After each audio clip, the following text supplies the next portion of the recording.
નમસ્કાર વિદ્યાર્થી મિત્રો, આપ સૌનું એસવીએસ સ્કૂલ તરફથી ઓનલાઈન એજ્યુકેશનની અંદર હાર્દિક સ્વાગત કરું છું। આજે આપણે આ વિડીયોમાં ધોરણ 9 વિષય અંગ્રેજી પાઠ 1 ચિતાસ ટીએસ એની અંતર્ગત લેંગ્વેજ પ્રેક્ટિસની ચર્ચા કરવાના છીએ।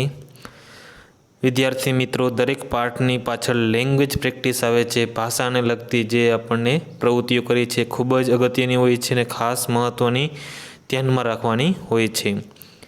તો એના જે પેલા પોઈન્ટ હોય એ જોઈ લેવાનું। તો L1 એટલે લેંગ્વેજ પ્રેક્ટિસનો પેલો પ્રશ્ન છે કે read the story and notice the underline words. વાર્તા નીચેની છે સ્ટોરી છે, વાંચો અને નીચે જે અંડરલાઇન કરેલા શબ્દો છે એને ધ્યાનમાં રાખવાના છે અને ધ્યાન એમાં ઉપર વધારે ફોકસ કરવાનું છે। તો જોઈએ, અ ગ્રુપ ઓફ ફ્રોગ્સ એટલે દેડકા, ગ્રુપ એટલે ટોળું, was travelling through the jungle. જોજો શું કહે છે કે દેડકાઓનું જે ટોળું છે એ જંગલમાંથી તરફથી કે ટ્રાવેલિંગ એટલે મુસાફર કરી રહ્યું હતું। વોઝ ટ્રાવેલિંગ એટલે જે ભૂતકાળની ક્રિયા છે પણ હજી પણ એની જે ક્રિયા છે એ ચાલુ છે, અસર ચાલુ છે। When two of them fell into a deep pit, deep એટલે ઊંડો, પીટ એટલે ખાડો, કે એમાંથી જે ટોળું હતું એમાંથી બે છે એ કેમાં પડી ગયા? ખાડામાં પડી ગયા।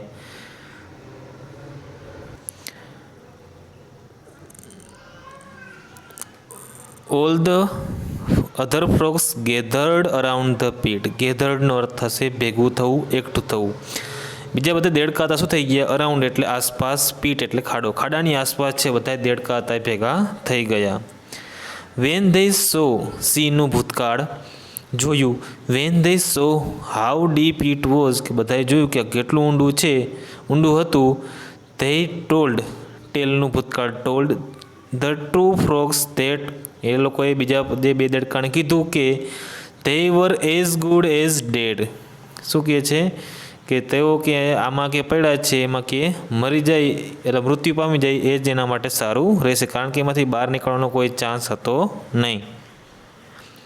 આગળ જોઈએ, ધ ટુ ફ્રોગ્સ ઇગ્નોર્ડને એટલો અર્થ શું થશે? અવગણના કરવી, એનું કંઈ ધ્યાન આપવું નહીં। ઇગ્નોર ધ કમેન્ટ્સ એટલે ટીકા કરેલી, જે બહારના જે દેડકા હતા ટીકા કરતા હતા। એન્ડ ટ્રાઇડ એટલે સખત મહેનત કરવી। To jump out of the pit with all their efforts, તેઓને જેટલી એના પર જે એફર્ટ્સ પ્રયાસ છે એટલી એને કોશિશ કરી એને બહાર નીકળવાની।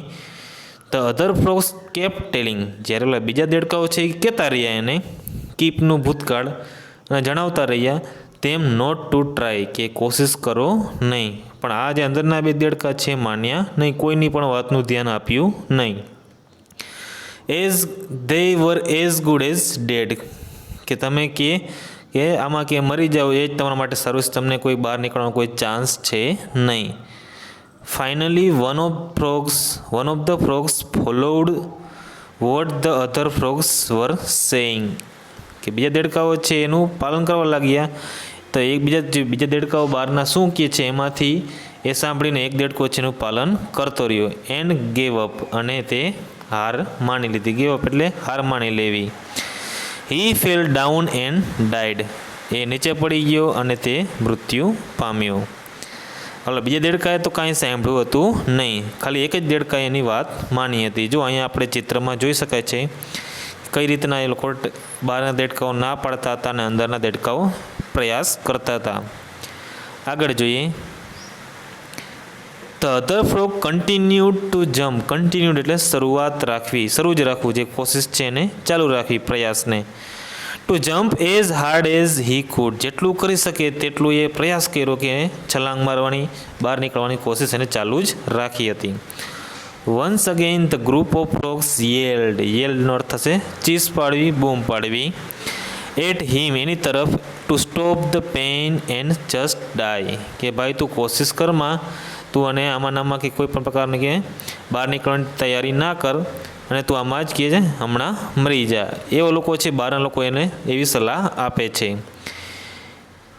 આગળ જોઈએ, હી બિગેન જમ્પિંગ, એને તો શરૂ જ રાખ્યું છલાંગ મારવાનું।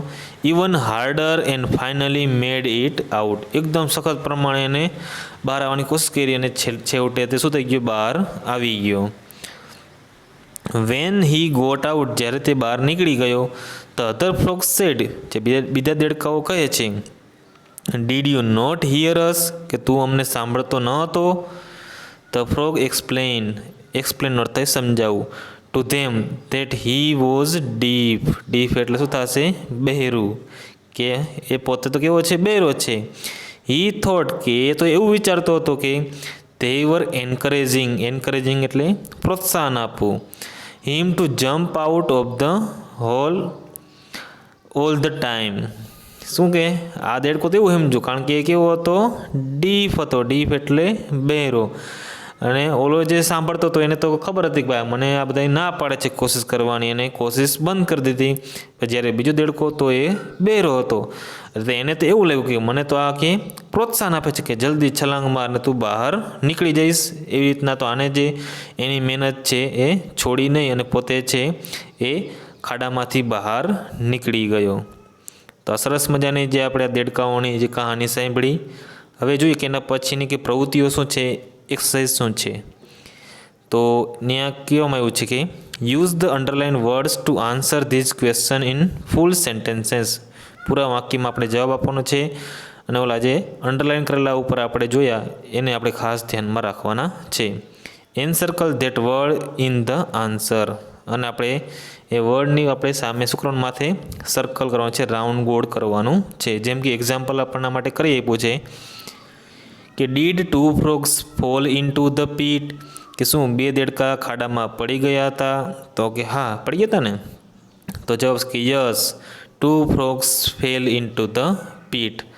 હવે આ ફેલ છે એ ક્યાં છે? શબ્દ છે અંડરલાઇન રાઉન્ડ કરેલું છે, કારણ કે એ છે ઉપરના ફકરામાં અંડરલાઇન કરેલો હતો, એટલા માટે ત્યાં ફેલ ઇનટુ ધ પીટ, કે હા બે દેડકાઓ કે ખાડામાં પડી ગયા હતા.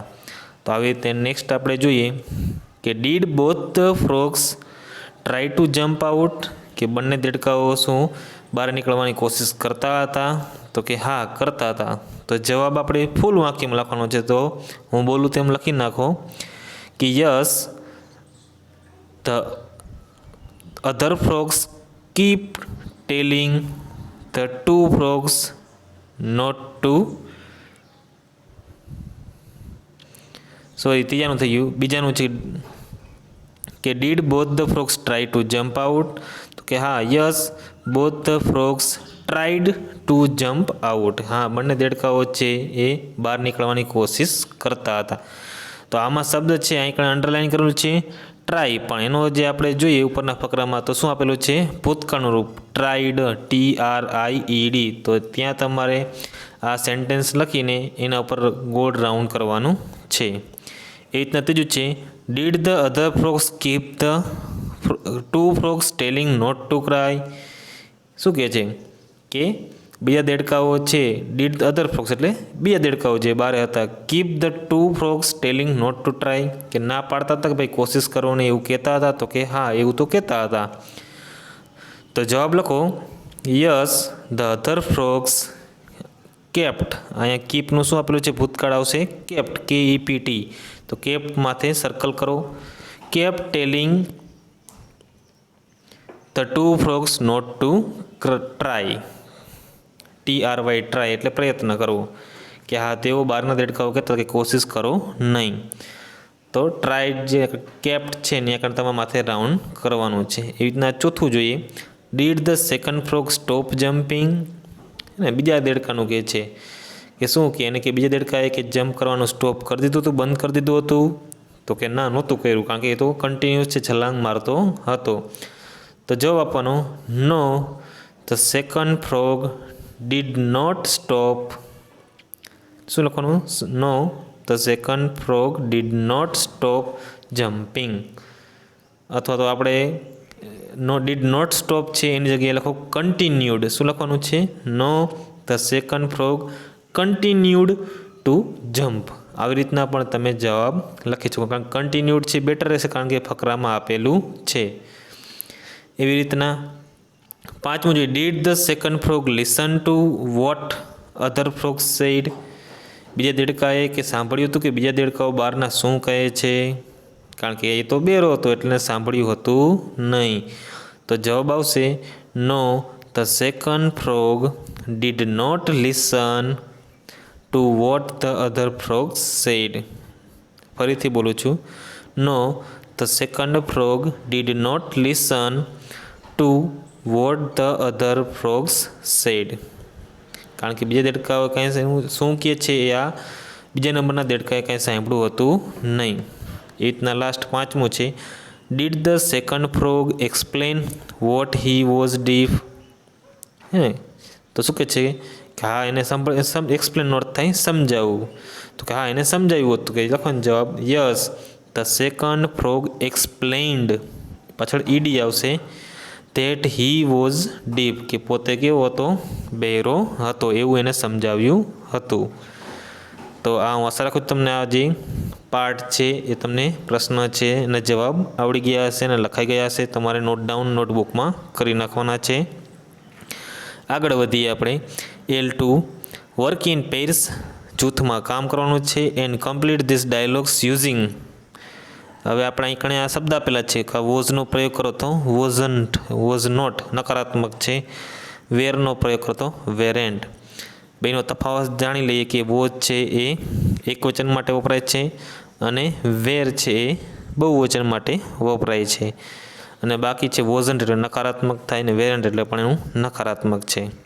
એક્ઝામ્પલ આપ્યું છે. એક્ઝામ્પલના આધારે આપણે જોઈએ કે where were you in the evening yesterday after school hours, કે સ્કૂલ પત્યા પછી, કે ગઈકાલે, હે ને ગઈકાલે, યસ્ટરડે એટલે ગઈકાલે, સાંજના સમયે તમે ક્યાં ગયા હતા. તો આપણે કહીએ કે હું અહીંયા ગયો હતો. તો જવાબ છે I was at my cousin's home. હું મારા કઝિન એટલે કાકા બાપાના પિતરાઈ ભાઈ એના ઘરે ગયો હતો. તો આવી રીતના છે જવાબ છે અહીંયા આપ્યા છે. એવી રીતના આપણે બીજા ખાલી જગ્યાવાળા છે એ પ્રશ્ન છે આપણે એના જવાબ લખવાના છે. તો જોઈએ કે નેક્સ્ટ પ્રશ્ન શું પૂછેલો છે. પહેલો પ્રશ્ન જોઈએ. Where were you at 9 in the morning yesterday.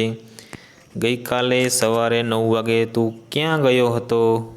તો આપણે કહીએ કે હું અહીંયા ગયો હતો. તો આઈ ખાલી જગ્યા in bed as it was Sunday, કે હું બેડ એટલે પલંગ, પલંગ પર સૂતો હતો કારણ કે રવિવાર હતો. તો શું આવશે આઈ વોઝ, શું આવશે અહીંયા was, WAS. I was in bed as it was Sunday, રવિવાર હતો એટલે હું સૂતો હતો. એવી રીતના નેક્સ્ટ જોઈએ બીજા નંબરનું.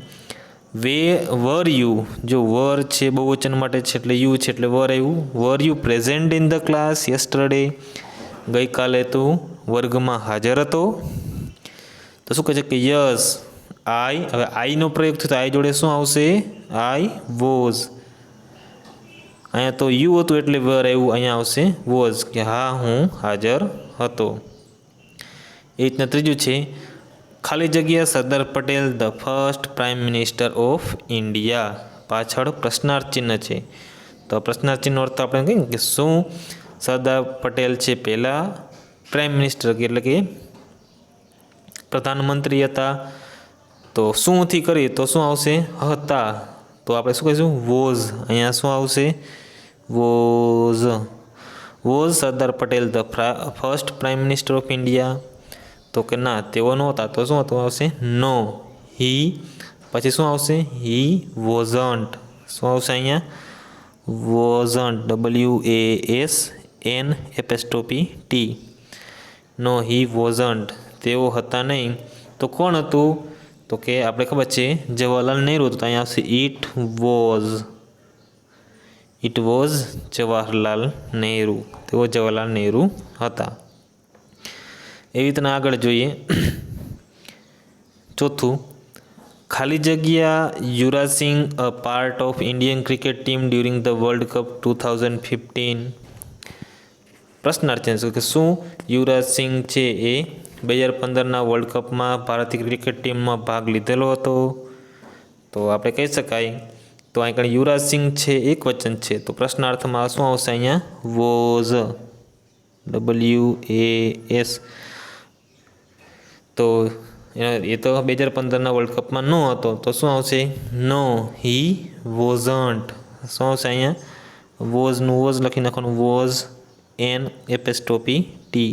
નો હી વોઝન્ટ, કે તે હતો નહીં. આગળ જોઈએ 5મી ખાલી જગ્યામાં. ખાલી જગ્યા there power cut at your place yesterday. ગઈકાલે તારે કે પ્લેસ એટલે ઘરે, કે પાવર એટલે લાઇટ. શું કપાઈ ગઈ લાઇટ ગઈ હતી? તો લાઇટ છે તો એ એક સિંગ્યુલર કહેવાય, બહુવચન છે નહીં. તો શું આવશે? અહીંયા પણ આવશે વોઝ. તો બી છે ને જવાબ આપે છે નો. ઈટ હવે ગઈ ન હતી તો શું કહીશું આપણે? નો. અહીંયા ખાલી જગ્યા છે તો આપણે શું કહીશું? વોઝન્ટ. અહીંયા વોઝ આવશે તો અહીંયા આવશે વોઝન્ટ. જેમ આપણે અગાઉ લખ્યું છે અહીંયા લખું છું વોઝન્ટ, WASNT. ગઈ હતી નહીં. એવી રીતના 6થું છે ખાલી જગ્યા there guest at your home last Sunday. Guest બહુવચન છે, મહેમાનો છે ને, એ આપણે તરત ખબર પડી જાય. તો અહીંયા શું આવશે? વર આવશે, WERE. અહીંનો જવાબ અહીંયા લખું છું વર, WERE. કારણ કે બહુવચન છે એટલે આવશે વર. તો જવાબ આપે છે કે યસ. શું કહે છે? Yes there. હવે અહીં કણે શું આવશે? યસ ધેર આવ્યા હતા તો શું આવશે? There were. અહીંયા પણ આવશે વર. અહીંનું પણ અહીં લખું છું પાછું ધેર વર આવ્યા હતા. ધેય ખાલી જગ્યા. હવે કોણ હતા? તો કે ધેય ખાલી જગ્યા માય બ્રધર્સ ફ્રેન્ડ્સ. એ પણ બહુવચનમાં છે તો અહીં પણ શું આવશે? આ વેર જ આવશે. They were my brothers friends. એ રીતના 7મું છે ખાલી જગ્યા you a part of school cultural programme last year. હે ને, કે લાસ્ટ યર એટલે ગયા વર્ષે તે સ્કૂલના જે પ્રોગ્રામમાં કે જે ભાગ લીધો હતો. તો અહીંયા પાછું આપણે ખબર પડી જાય કે યુનો પ્રયોગ થયો છે એટલે શું આવશે? અહીંયા પણ આવશે આ વર જ આવશે, WERE. કારણ કે યુ છે એ બહુવચનનો ભાગ બીજો પુરુષ કહેવાય એટલે બહુવચન કહેવાય છે એટલે વર આવશે. તો શું જવાબ પછી? યસ. Yes I. હવે આઈ છે એટલે આઈ જોડે શું આવશે? I was. શું આવશે? I was. અહીંયા આપણે આઈ વોઝ મૂકવાનું. યસ આઈ વોઝ, હું ભાગ લીધો હતો. આઈ પરફોર્મ અ ફોક ડાન્સ. મેં ફોક ડાન્સ છે માં ભાગ લીધેલો હતો. એ રીતના આગળ જોઈએ. નેક્સ્ટ કે છે yes I perform a folk dance. તો 8મું જોઈએ ખાલી જગ્યા Sanskrit compulsory for you in class 8th. તો શું કે સંસ્કૃત છે એક વિષયનું આપણે ધ્યાનમાં કીધું કે સંસ્કૃત તારા કે 8મા ક્લાસમાં કે કમ્પલસરી ફરજિયાત હતું. તો સંસ્કૃત છે એક વચન છે તો શું આવશે? અહીંયા વોઝ. તો અહીંયા આવશે વોઝ. Yes it was. હે ને, ఇక్కడ આવશે તો કે હા હતું તો શું આવશે? Yes it was. કારણ કે આ પણ એક શું છે એની વાત કરે છે, સિંગ્યુલર છે એટલે આવશે વોઝ. હું આશા રાખું છું કે તમને અહીંયા સુધીનું એકદમ સંપૂર્ણપણે સમજાઈ ગયું હોય. આ બધું જ તમારે નોટબુકમાં નોટ ડાઉન કરવાનું છે ને યાદ રાખવાનું છે ને તૈયારી કરવાની છે. આભાર.